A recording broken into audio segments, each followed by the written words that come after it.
সাবসিডিকে ফাঁকি দিয়ে বলকে জালে প্রবেশ করানো।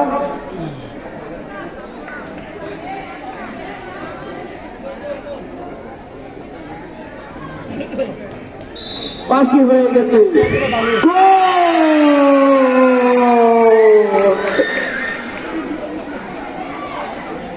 সোহান 1-0 গোলে এগিয়ে গেলেন।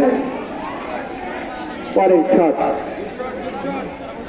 গোলকিপার সাদমান, সোহানের দলের গোলকিপার সাদমান, শট করবেন ফখর।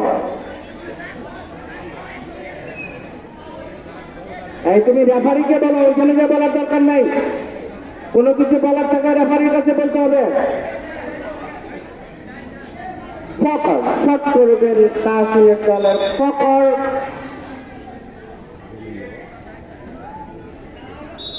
বিধিসম্মত ভাবে এমন সেটি